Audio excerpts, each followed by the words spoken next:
ہم یہ چاہتے ہیں پاکستان میں آئین کے مطابق انتخابات کا انعقاد ہو، اور انتخابات کے علاوہ پاکستان میں حل کوئی نہیں کسی کے پاس. آپ جو مرضی کر لیں، آپ کو انتخابات کرانے پڑنے ہیں.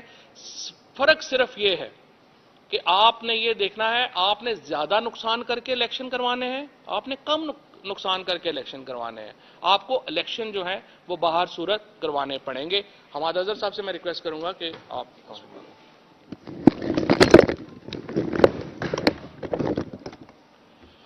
بسم اللہ الرحمن الرحیم. پاکستان کی جو معاشی صورتحال ہے وہ بھی کوئی سیاسی صورتحال سے اس وقت زیادہ مختلف نہیں ہے. آج ہمارے ملک میں جو ڈالر کا ریٹ ہے پاکستان کے روپے کے مقابلے میں وہ 270 کی سطح سے تجاوز کر چکا ہے، اور IMF کا وفد جو ہے وہ پاکستان میں موجود ہے. لیکن IMF کے پروگرام کے علاوہ بھی بہت سارے اقدامات ہیں جو لینے والے ہیں. پاکستان تحریک انصاف کی معاشی ٹیم یہ سمجھتی ہے کہ پاکستان کی ڈیٹ ری پروفائلنگ کی اشد ضرورت پڑے گی اور ہے. اس کے علاوہ یہ ہمارا IMF پروگرام جون میں ختم ہونے کو ہے، اور اگلے سال بھی کوئی 30 سے 35 ارب ڈالر کے ڈیٹ سروسنگ اور پرنسپل ری پیمنٹ جو ہے وہ ڈیو ہے، جس کے فائنینشیل انفلوز PDM کی حکومت جو ہے وہ اس کا بندوبست کرتی نظر نہیں آ رہی. لہٰذا ایک اور نیا IMF کا پروگرام جو ہے وہ بھی نیگوشیٹ کرنے کی ضرورت ہے، اور وہ ظاہر ہے کہ کوئی منتخب حکومت کرے گی جس کا رن وے جو ہے وہ اگلے 3 سال کے لیے ہے. میں آپ کو ایک اور بات یہ بتانا چاہتا ہوں، اور یہ بہت اہم بات ہے، کہ پاکستان میں کھانے پینے کی اشیاء کی جو بڑھنے کی رفتار ہے وہ 45% ہے اس وقت، جو لیٹسٹ ڈیٹا ہے. اب آپ دیکھیں کہ آٹے کی قیمت کہاں پہنچ چکی ہے، چکن کی قیمت کہاں پہنچ چکی ہے، سبزیوں کی قیمتیں کہاں پہنچ چکی ہیں، دالوں کی، گھی کی قیمت کہاں پہنچ چکی ہے. اور یہ مزید بڑھنے کا بھی اندیشہ ہے، کیونکہ جو آپ کا روپیہ 80 سے 90 روپے صرف یہ ان 9 ماہ میں ڈی ویلیو ہوا ہے، اور ابھی حالیہ چند دنوں میں 40 روپے کے قریب ڈی ویلیویشن آئی ہے. اس کا اثر 2 ماہ کے بعد آنا ہے، جو کنسائنمنٹس آپ کی 2 ماہ کے بعد آ رہی ہیں. تو یہ آپ کا جو اس وقت پورے ملک کا جو افراط زر ہے، جس میں فوڈ آئٹمز کے علاوہ بھی چیزیں شامل ہیں، وہ 27% ہے، وہ بڑھ کے اور 35 سے 40% تک چلا جائے گا، جو پاکستان کی تاریخ کی بلند ترین سطح ہے. اور خدا نہ خواستہ ہم کہیں ہائپر انفلیشن کے لوپ میں نہ آ جائیں. ہائپر انفلیشن کا جو لوپ ہے وہ معاشی ماہرین سمجھتے ہیں، اور جو فائنینشیل لوگ میری بات سن رہے ہیں وہ سمجھتے ہیں کہ ہائپر انفلیشن کا جو لوپ ہے وہ ایک بڑا خطرناک لوپ ہوتا ہے. اور اللہ کرے وہ آج تک پہلے پاکستان میں نہیں آیا، اور اللہ کرے کہ وہ ہم دوبارہ اس لوپ کے اندر باقی ممالک کی طرح نہ آ جائیں. ضرورت اس امر کی ہے کہ ملک کے اندر سٹیبلٹی آئے. معیشت سٹیبلٹی کے بغیر نہیں چلتی، اور سٹیبلٹی عام انتخابات کے ذریعے آئے گی. سٹیبلٹی پکڑ دھکڑ کے ذریعے نہیں آ سکتی. سٹیبلٹی لوگوں کو غدار کہہ کے نہیں آ سکتی. سٹیبلٹی آپ کی الیکشنز کو ڈیلے کر کے نہیں آ سکتی. سٹیبلٹی کا واحد راستہ عام انتخابات ہی ہیں، اور ہمیں اسی کی طرف بڑھنا چاہیے اور اسی کی جانب بڑھنا چاہیے. اور میں آپ کو یہ بھی بتانا چاہتا ہوں کہ یہ معیشت جو ہے یہ ظاہر ہے کہ یہ مارکیٹس کے کہتے ہیں کہ نو بڈی کین بیٹ دا مارکیٹ. یہ ایک بڑا فیمس میکسم ہے فائنانس کے اندر کہ the market nobody can beat. تو یہ اس کو آپ اب مارکیٹ کو تو ڈنڈے سے نہیں سیدھا کر سکتے، نہ معیشت کو آپ ڈنڈے سے چلا سکتے ہیں. اور معیشت کا اس وقت جو بحران ہے وہ ہمارے سیاسی بحران کے ساتھ ساتھ چل رہا ہے. تو آئین اور قانون کی بالادستی اور پرامن انتخابات، پرامن انتقال اقتدار، یہی واحد راستہ ہے پاکستان کی سٹیبلٹی کے لیے اور معیشت کی سٹیبلٹی کے لیے. میں آپ کو ایک بات بتاتا چلوں، میں نے آج سے 3 ماہ پہلے آپ سب لوگوں کے سامنے کہا تھا کہ 3 ماہ کے بعد صرف ایک ٹاپک ہی ڈسکس ہو رہا ہوگا، اور وہ معیشت ہے. اور اب آپ دیکھیں 3 ماہ پہلے کوئی معیشت ڈسکس نہیں کر رہا تھا، پتہ نہیں کیوں، لیکن نظر آ رہا تھا کہ یہ بحران آ رہا ہے. آج بھی میں یہ بات ری ایٹریٹ کر رہا ہوں کہ ہم ابھی بھی معاشی طور پہ غیر سنجیدہ راستے پہ ہیں، اور یہ پکڑ دھکڑ کا معاملہ، یہ عدم استحکام کا معاملہ، یہ معاملہ ٹھیک نہیں ہے پاکستان کے لیے. جیسے کہ فواد چودھری صاحب نے کہا کہ سدا بادشاہی صرف اللہ کی ہے. جو سیاسی مبصرین ہیں جنہوں نے سیاست کے نشیب و فراز دیکھے ہیں وہ یہ جانتے ہیں کہ یہ ساری چیزوں سے آج تک کوئی حکومت جو ہے وہ مستحکم نہیں رہ سکی. اگر PDM کا خیال ہے کہ وہ ان حربوں کے ذریعے مستحکم رہ جائے گی تو وہ نہیں رہ سکتی. ان کا بیانیہ بھی پٹ گیا ہے، ان کی کمپٹنس، ان کی پرفارمنس لوگوں کے سامنے آ گئی ہے. تو اس لیے بہتر ہے کہ ہم جتنی جلدی ہو سکے معاشی محاذ کے اوپر بھی عام انتخابات کی طرف جائیں. ہمارے معاشی چیلنجز دن بدن بڑھ چکے ہیں اور جتنی جلدی ریسکیو اور اسٹیبلائزیشن اینڈ ریکوری کا کام شروع ہوئے گا اور جتنی جلدی اس ملک میں سنجیدہ پالیسیز اور ایک سنجیدہ اکنامک ریکوری پلان نفاذ میں آئے گا اتنا ہی نقصان کم ہوگا. مزید نقصان اب یہ ملک افورڈ نہیں کر سکتا.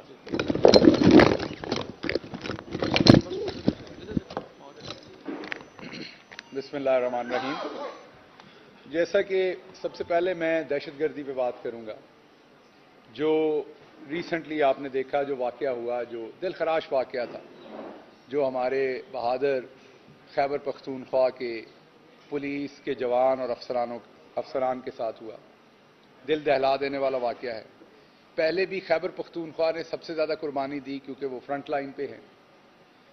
آپ نے ایک بات دیکھی ہوگی کہ ہر پولیٹیکل پارٹی کی پوری دنیا میں، آپ امریکہ لے لیں، آپ یورپ لے لیں، کوئی ملک لے لیں، پاکستان لے لیں، ہر پولیٹیکل پارٹی کی معاشی پالیسی بھی تقریباً فرق ہوتی ہے دوسری پولیٹیکل پارٹی سے، فورن پالیسی بھی فرق ہوتی ہے. ٹیررزم سے ریلیٹڈ ایون امریکہ کے اندر ریپبلکن کی ہو، ڈیموکریٹس کی ہو، آپ کو وار کی انگیجمنٹس کس کس کنٹری کے ساتھ کرنی، کہاں جنگ چھیڑنی، کہاں نہیں چھیڑنی، آپ کو نظر آئے گا. بڑی واضح پالیسی، واضح شفٹ ہوتی ہے. اس چیز کا مظاہرہ آپ لوگ آلریڈی دیکھ چکے ہیں کہ دہشت گردی کے اوپر پاکستان پیپلز پارٹی کی پالیسی مختلف تھی، پاکستان مسلم لیگ نون کی پالیسی مختلف تھی، اور عمران خان اور پاکستان تحریک انصاف کی پالیسی بہت مختلف تھی. عمران خان یہ سمجھتے ہیں کہ خطے میں جن لوگوں نے پرماننٹ ایک دوسرے کے ساتھ رہنا ہے وہ ہمسائے اپنے بدلے نہیں جا سکتے. عمران خان یہ سمجھتے ہیں کہ انلیس کہ کسی کا بیہیویئر ہندوستان کی طرح کا ہو جو انگیجمنٹ کرنا ہی نہ چاہتا ہو، اگر کہیں پہ انگیجمنٹ کی جگہ موجود ہو تو سب سے پہلے وہ کرنی چاہیے تاکہ کسی بھی سائڈ پہ اتنا خون نہ بہہ سکے. کیونکہ یہ ذہن میں رکھیے گا کہ خون کے لگے ہوئے داغ پانی تو دھو سکتا ہے، خون نہیں دھو سکتا. خون سے آپ جتنے بھی داغ دھونے کی کوشش کریں گے اس سے اور داغ لگیں گے. تو عمران خان ہمیشہ انگیجمنٹ کی پالیسی پہ بات کرنا چاہتے تھے، لیکن اس سے ہوا کیا؟ عمران خان صاحب کو ایبسلیوٹلی ناٹ کہنے پہ گھر جانا پڑا. اب جب ہم دوبارہ ایک دفعہ دہشت گردی کے اس ازدہے کا سامنا کرنے کے لیے ایک دہانے پہ کھڑے ہیں تو کیا اس ملک کی عوام جو آئین پاکستان کہتا ہے اقتدار اعلیٰ سب سے پہلے رب العزت کے پاس، اس کے بعد اس ملک کی عوام کے پاس ہے کہ وہ چنیں کہ میرے ملک کی اکنامک پالیسی کیا ہوگی، میرے ملک کی فورن پالیسی کیا ہوگی، میرے ملک نے اگر کسی سے جنگ لڑنی ہے تو وہ کہاں لڑنی ہے، کیوں لڑنی ہے. تو یہ عوام نے فیصلہ کرنا ہے کہ انہیں کس لیڈر کی بات، کس پارٹی کی بات زیادہ بہتر لگتی ہے. اگر آپ نیا الیکشن کال کریں گے جو کہ اس ٹائم آئین کے تحت ضرورت ہے تو ہر پارٹی اپنا اپنا منشور سامنے رکھے گی. ہماری ٹیم جو اقتصادی ٹیم ہے، حماد صاحب ہیں، دوسرے لوگ ہیں، شوکت ترین صاحب ہیں، وہ لوگ رکھیں گے ہم معیشت کو ایسے ٹھیک کریں گے. دوسری طرف سے نون لیگ اپنی بات رکھے گی، پیپلز پارٹی اپنی بات رکھے گی. تو عوام اتنی بے وقوف نہیں ہے، وہ ان سب سے سمجھدار ہے اور وہ یہ طے کرے گی کہ انہیں کون سی پولیٹیکل پارٹی کے ساتھ جانا ہے جو اس ٹائم پاکستان کو اس بھنور سے نکالے. اس کے بعد اسی طریقے سے ٹیررزم کی پالیسی عمران خان کی دیکھ چکے ہیں، ان کی بھی دیکھ چکے ہیں. تو عوام کو موقع دیں وہ کس کی پالیسی کو اپنانا چاہتے ہیں، وہ کس کی پالیسی کو امپلیمنٹ کرنا چاہتے ہیں. اگر آج خیبر پختونخوا کے لوگ پریشان ہیں تو ان کو موقع دیجیے اپنی بات کرنے کا.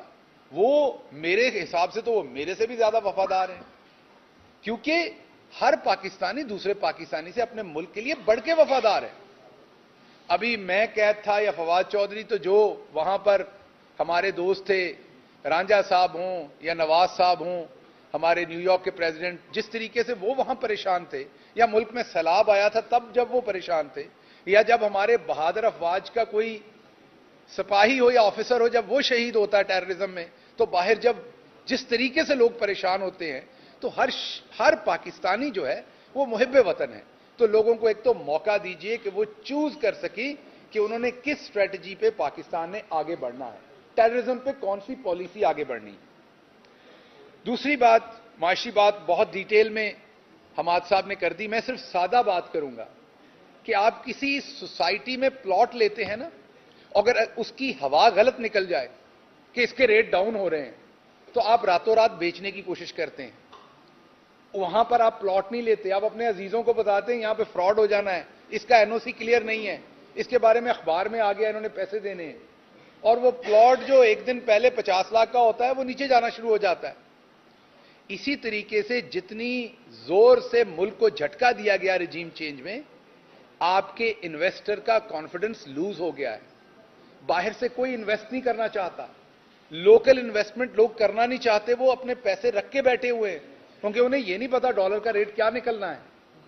انہوں نے یا تو ڈالرز میں چینج کروا لیے ہیں یا وہ ویسے انتظار کر رہے ہیں کہ آنے والے دنوں میں کچھ سٹیبلٹی دیکھیں ہم. تیسری بات میں یہ کروں گا کہ جب عمران خان آئے تھے تو یہ ایسا بالکل ہرگز نہیں کہ ہم نے دودھ کی نہریں بہا دی تھیں, نہ بہا سکتے تھے 5 سال میں, لیکن آپ نے دیکھا کچھ سیکٹرز میں ہم نے ڈراسٹک تبدیلیاں کی اور ڈراسٹک امپروومنٹس کی. فار ایگزامپل, اوورسیز پاکستانیوں نے جس طریقے سے پیسہ بھیجا وہ آپ کے سامنے ہے. آج اوورسیز پاکستانیوں نے کیا پیسہ بھیجنا ہے اس کو تو چھوڑ دیں, ذرا پاسپورٹ آفس جا کے دیکھیں کہ کتنے لوگ پاسپورٹ بنا کے اس ملک سے بھاگنا چاہتے ہیں, جانا چاہتے ہیں. 7.5 لاکھ جا چکے ہیں, اور ابھی رش دیکھ لیجئے. آخری بات میں کروں گا کہ مریم صاحبہ واپس آئی ہیں. مریم باجی جو ہیں وہ وہاں سے بتا کے آئی تھی کہ وہ پاکستان تحریک انصاف کو توڑنا چاہتی ہیں. ان کے آنے کی وجہ سے شاہد خاقان عباسی صاحب کو استعفیٰ دینا پڑا. مفتاح اسماعیل بھی استعفیٰ دینے کے در پہ ہیں. حیدر صاحب کل پاکستان تحریک انصاف کو اپنے تمام ساتھیوں کے ساتھ جوائن کر چکے ہیں. تو میرے خیال میں جو رہی صحیح کسر, جیسے پہلے زرداری صاحب نے مکمل پیپلز پارٹی کی منجی پیڑھی ٹھوک دی تھی, جو رہی صحیح کسر نون لیگ کی ہے وہ مریم باجی اب پوری کرنی آ گئی ہیں. تو ان کے لیے میرا مشورہ یہ ہے کہ باجی آپ اگر کوئی مستقبل میں کوئی سرجری پلان ہے تو وہ ابھی کروا لیں, تھوڑی دیر اللہ آپ کو صحت دے, آپ ابھی باہر ہی رہ لیں تھوڑی دیر, کیونکہ مسلم لیگ نون پہلے ہی عطاب کی شکار ہے. آپ تحریک انصاف کو توڑنے آئی تھی, وہ تو ٹوٹی نہیں, لیکن آپ کی اپنی پارٹی آپ کے آنے سے ٹوٹ رہی ہے, اور ایک وہ غیر آئینی بات کہہ رہی ہیں ہر اپنی تقریر میں کہ اب مسلم لیگ نون تیار ہوگی جب بھی الیکشن ہوں گے. آپ جب ان کی تقریر سنیں اس میں لفظ جب بھی بہت امپورٹنٹ ہے, اور وہ کبھی یہ نہیں کہتی کہ الیکشن ہو رہے ہیں اور ہم پنجاب میں تیار ہیں, وہ کہتی ہیں جب بھی ہوں گے. تو یہ 90 دن میں ہونے ہیں, اگر نہیں ہوں گے تو پھر آرٹیکل 6 ہے. ملک کے تمام بڑے قانون دان یہ بتا چکے ہیں. ہم سب مل کے دعا گو ہیں کہ یہ مشکل وقت ہے, پولیٹیکل پارٹیز نے لیڈرشپ دینی ہوتی ہے. ہم لوگوں نے اپنے زخم بھول کے آگے چلنا ہے.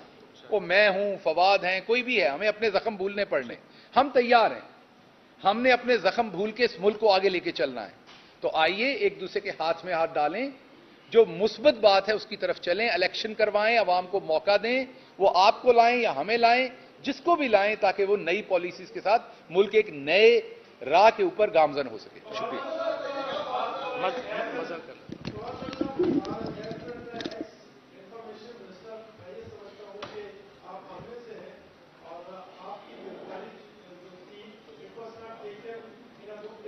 بہت شکریہ, بہت شکریہ, بہت شکریہ. Thank you. مزید آپ نے اپنی گفتگو میں ابھی بات کہی ہے کہ ہم اداروں کے ساتھ معاملات ٹھیک کرنا چاہتے ہیں, ہم اداروں کو مضبوط دیکھنا چاہتے ہیں. اچھا, کہنے سے کیا معاملات ٹھیک ہو جائیں گے یا کوئی پس پردہ کوششیں ہو رہی ہیں؟ کیونکہ پی ٹی آئی کی لیڈرشپ سے جب بھی بات ہوتی ہے میں نے ہمارے سب سے یہ پوچھا تھا کہ کیا کمشنر کے ساتھ آپ لوگ کسی رابطے میں ہے, تو کیا دونوں طرف آپ اس طرف کر کے بیٹھے ہیں, اسٹیبلشمنٹ اس طرف کر کے بیٹھے ہیں, تو اداروں سے تعلقات نہیں, ایسی دیکھیں منہ دونوں طرف ادھر کر کے نہیں بیٹھے ہوئے, ہم ادھر کر کے بیٹھے ہوئے ہیں, وہ ادھر کر کے بیٹھے ہوئے ہیں. ہم تو کرنا چاہتے ہیں. دیکھیں بات بڑی سمپل ہے, ریاست اداروں کے بغیر کیسے چلے گی؟ ہمیں الیکشن کمیشن چاہیے, ہمیں فوج چاہیے, ہمیں پولیس چاہیے, ہمیں بیوروکریسی چاہیے, ہمیں میڈیا چاہیے. ہم سوال یہ ہے کہ آپ کیسے چلائیں گے؟ لیکن دیکھیں جو جھگڑا کیا ہے, یہ نہیں ہو سکتا کہ ہم کہیں کہ جو فیصلے ہیں پاکستان میں وہ پاکستان کے عوام نہیں کریں گے, وہ فیصلے جو ہیں وہ ہم دوسرے لوگ کریں گے. فیصلوں کا حق انہیں پاکستان کے عوام کو دینا پڑے گا. یہ صرف ایک بنیادی نقطہ ہے, اس کے علاوہ کوئی پرابلم نہیں ہے. ہم اس کے اوپر کمپرومائز کرنے کو تیار نہیں ہو سکتے, کوئی بھی جمہوری ملک تیار نہیں ہو سکتا. یہ تو ہم اپنے آئین پہ ہی کمپرومائز کر دیں گے نا اگر ہم یہ کریں گے.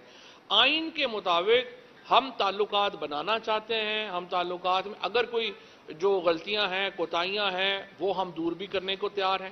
کمیونیکیشن کا ایشو ہے وہ بھی ہم کرنے کو تیار ہیں, لیکن فیصلوں کا حق عوام کا تسلیم کرنا پڑے گا. عوام کا حق اگر تسلیم نہیں ہوتا پھر تو دیکھیں نا, پھر تو پاکستان میں جدوجہدیں ہوئی ہیں, یہ جدوجہد بھی چلتی رہی.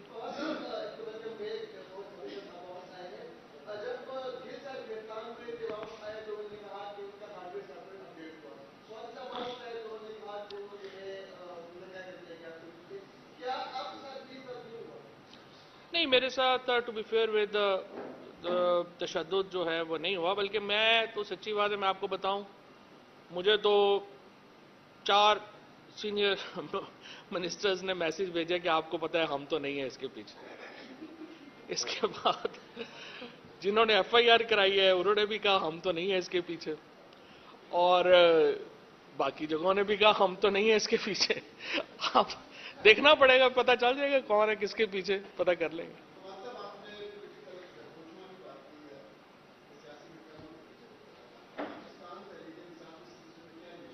ہم انیشیٹو تو انہوں نے لینا ہے. ہم تو کہہ رہے ہیں, دیکھیں سمپل, ہمارا بڑا مطالبہ ہی نہیں ہے. ہم تو کہہ رہے ہیں آئین پہ امپلیمنٹ کریں. سب سے پہلے تو یہ ہے کہ 90 دنوں کے اندر الیکشنز پنجاب میں اور خیبر پختونخوا میں کرائیں.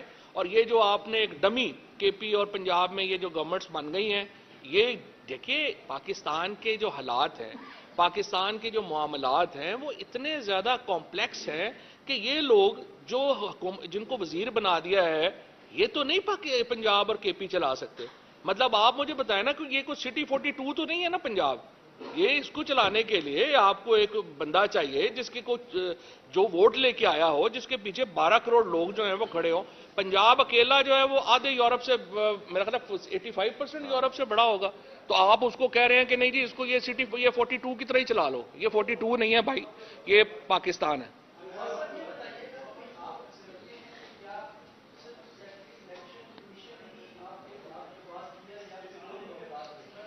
وہ بس کیا کہیں, وہ سیکٹری الیکشن کمیشن کو بیچارے کو تو پتہ ہی نہیں ہے کیا.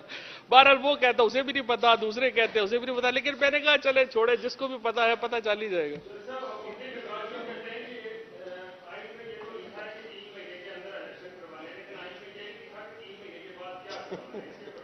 3 مہینے کے بعد بڑا سمپل ہے. 3 مہینے کے بعد یہ ہے کہ وہ کانسٹیٹیوشنلی حکومتیں ختم ہو جائیں گی.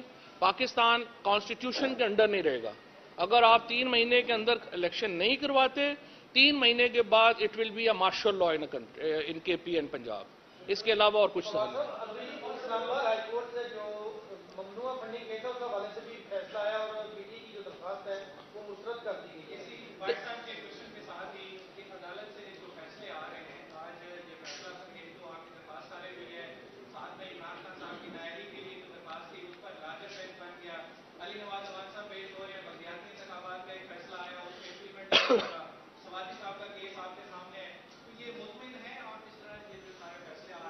دیکھیں بات یہ ہے کہ ابھی ایک اس فیصلہ بھی ڈیٹیل نہیں آیا, کیونکہ اس میں ذرا دیکھنا یہ چاہتے ہیں کہ کیا انہوں نے یہ ڈکلیئر کیا ہے کہ یہ جوڈیشل آرڈر ہے یا ایگزیکٹو آرڈر ہے.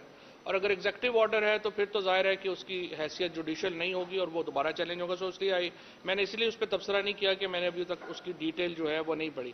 جہاں تک لوکل گورنمنٹ کا تعلق ہے, علی عوان صاحب نے بڑے دلیری سے وہ کیس لڑا ہے.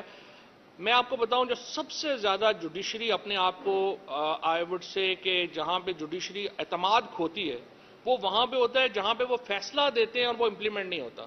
آپ دیکھیے جب یہ فیصلہ آیا لوکل گورنمنٹ کا اور انہوں نے کہا کہ آپ کل ہی الیکشن کروائیں, اس کے بعد جوڈیشری اپنا فیصلے امپلیمنٹ نہیں کرا سکی. لاہور میں مجھے جج صاحب نے کہا کہ آپ ان کو میرے سامنے پیش کریں. 4 دفعہ جج نے ہائی کورٹ کے جج نے کہا کہ جو ہے اس کے سامنے پیش کیا جائے. ایک جو ہے وہ ایس ایچ او نے جو ہے وہ ایک فون کال کے اوپر جو ہائی کورٹ کے جج کا جو آرڈر تھا اس کو اپنے جوتے کی نوک پہ رکھا. یہ جب ہو جاتا ہے نا, جب عدالتیں اپنے فیصلے اور پھر بعد میں بدل جاتے ہیں کہ نہیں ہو گیا اب ہم کیا کریں, وہاں پہ جوڈیشری کو بہت احتیاط کرنی چاہیے. یہ جو اسلام آباد میں ہو رہا ہے یہ بہت ہی انفارچونیٹ ہے, اور اگر یہ جس طریقے سے جوڈیشری نے اپنا فیصلہ امپلیمنٹ نہیں کرا پائی, اس سے بہت نقصان پہنچتا. ٹکا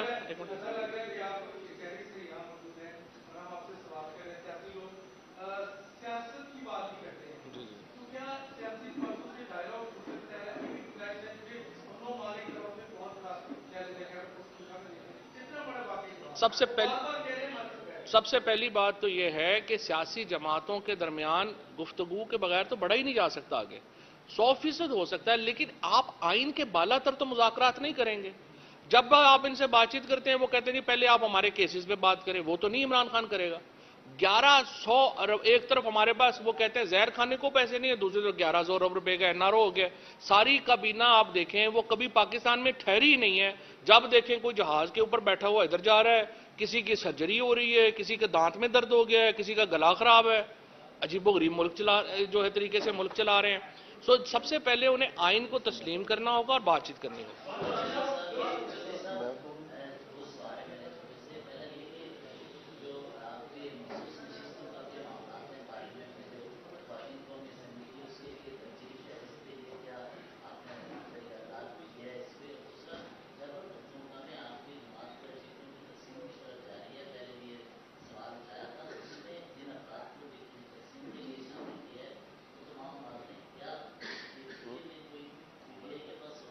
نہیں, جو طریقہ کار بنایا گیا ہے وہ طریقہ کار یہ بنایا گیا کہ ریجنز جو ہیں وہ ریکمینڈ کر رہی ہیں.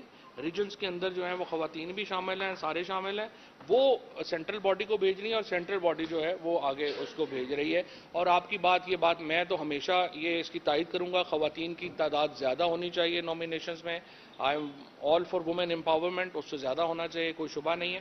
اور جہاں تک اس بات کا تعلق ہے, دوسری بات آپ اس کے اوپر ہماری ترجیح یہی ہے کہ جو ہماری خواتین جو ہوئی ہیں, ہم اس کے اوپر الیکشن کمیشن کو چاہتے ہیں کہ ان کو دوبارہ جو ہے وہ نامینیٹ کر کے وہ اسمبلی میں آ جائیں, اور اس کے بعد آگے دیکھ رہے ہیں کچھ نام شاید چینج کریں. اسپیکر قومی اسمبلی کی آئین کی انڈرسٹینڈنگ اتنی ہی ہے جتنی کہ آپ سمجھیں کہ بلاول بھٹو زرداری کی افغانستان کی. لہذا